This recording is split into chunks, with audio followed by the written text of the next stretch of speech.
Hi, I'm Liam Hislop. I am the associate producer for Game Project here at Full Sail, and I'm in charge of all of the final project classes that go on in the game development department. I started out after I got out of high school, going to a couple different colleges and having them all be kind of ruined by video games and my video game addiction, I would say, of playing. But ended up working computers down in Arizona, and that led to another job at an internet service provider where I was doing customer support, managing the staff team, and pretty much doing everything for a long time. And after I got done with that, I started owning my own companies. I had 3 or 4 different companies, including internet companies. I actually had a music promotion company as well, and had fun doing that. Got bored after a while, got back into programming, and came down here to Full Sail, and I've been down here for about 7 years now. The game development degree, the final project class, it's a 5-month course where the students will go from start in their pre-production and design their game out, and then design their technical specs, schedule the whole thing out, and then go through a full production cycle and a testing cycle and actually make a finished product at the end of the whole 5-month course. It's pretty intense, and it's a lot of fun. Actually, there are tons of alternatives. There's the game development and game design schools all over the country now. One of the things that makes our program and our degree and our project class unique is we try and get them in a full team element. So the students are in there, they're working as a team, usually 4 to 6 students per team of coders. And they're programming the game, they're the ones that design the game and code the game. But they're also going to be working interdepartmentally with other degree programs that are here at Full Sail for art and sound to get some of the other assets that maybe the students won't work on, or because they're here for code, get those into the game so they'll have art and sound in their game as well. We've had students when they've graduated from our program go on to work for literally hundreds of different companies all around the world. Some of the games that we've had our students work on are things like Quake 4, Marvel Ultimate Alliance, the Transformers game for the DS, just to name a few.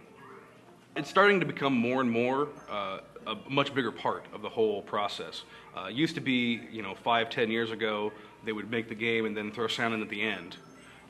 There were the ones that people remembered for their music or their sounds, usually were the ones who tried to stay away from that and tried to be it as a full integral process from beginning to end, having sound in there.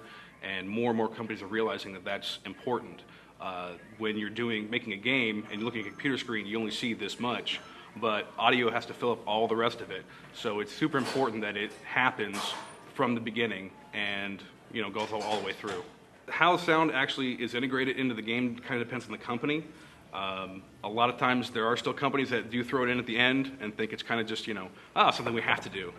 But you're seeing more and more that the best games and the ones that people remember more have sound that goes from start to finish, and they have great soundtracks, great sound, and either the audio guys are going to fill it in or the programmers will get together with the audio guys and they'll program it in themselves. The viability of getting into sound or music for games is there. It is kind of still small. It is growing. There are a couple of people in the industry that have made giant names for themselves doing audio. George the Fat Man Singer, Tommy Tallarico, but it's still kind of a small market. And you see, because sound, you don't have to work very long on it. As far as 2 or 3 weeks, and you can have a couple pieces of music ready to go. And whereas the game is taking 24 entire months, so they may not be there for the entire time. So you can actually work on 2 or 3 projects doing audio. So that's why there's still not as much room or space for audio people to have careers in there, but it is growing with the number of games exploding the way they have been lately. Millions and millions of dollars and hundreds and hundreds of games every year. Yeah, it's becoming much more viable, and like I said, people are realizing it's more important. So they're actually having to do more, getting more people in there to make sounds, make custom sounds, custom music to really get people immersed in the game.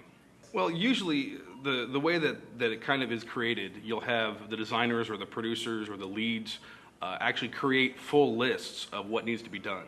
So sound clips, audio clips of dialogue of where people are speaking, what certain sounds are going to happen, and they have that all listed out beforehand. So everything is planned down to a T, and then they just record it all. They try and do it as as fast as possible with as high quality as possible, and then put them in the game as they see it, and then tweak it and tune it wherever they need to. Music is a little bit different. It depends upon what they're going for the game. If they're going for more of a classical score or maybe more comedic. It depends upon what they're actually doing for the game. I know sometimes they're going to have full, giant orchestras for some of the games. Some of them will just be a person, running Pro Tools. So it kind of depends upon what the actual game needs. Artists and songwriters and bands are seeing more and more the viability of coming into games. Tony Hawk was one of the pioneers in doing it, having all these different custom soundtracks that they would sell. But now you're seeing Guitar Hero, Rock Band, and with all the downloadable content, and they have got direct streams to like MTV. They're being able to pull bands and whole albums and show them to people right up, boom. Anytime they want it, they can actually play, be part of it, and get the whole full experience of the song, and getting them introduced to new bands that maybe they haven't heard of before. Say like the Yeah Yeah Yeahs, or some of the bands on Rock Band I hadn't heard of before. And good or bad, it's still good to have people get new experiences and seeing other bands. And I know for a fact that it is an exploding market, and people are going to want to come in more and more, because buying CDs. When I saw a thing the other day where when they downloaded or put the new Metallica packs in there for Rock Band, they saw CD sales go up just a little bit, but they saw like downloads of the actual song increase to almost tenfold. So there's a direct connection between downloading the game, downloading the song in the game, and then going to iPod or iTunes and downloading the songs in there, and being able to hear it the entire time, even when you're not playing the game. It's still a young industry. It's less than 30 years old. Music and film have had films had over 100 years. Music has had hundreds and hundreds of years to develop. And gaming has just been around in this format for about 30 years now, and being able to see it's changing every year they're doing something different.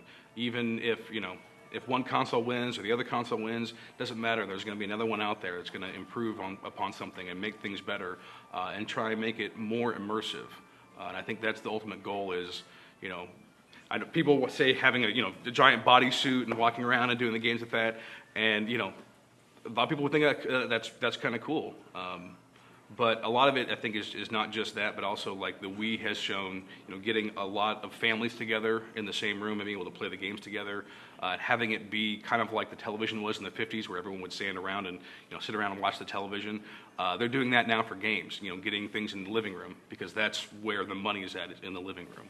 I think it's kind of a twofold process that games and movies are coming together now.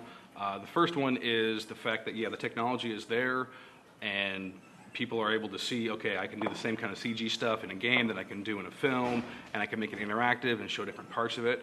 But I think the other part is the fact that we now have a generation of filmmakers and musicians that have grown up playing games.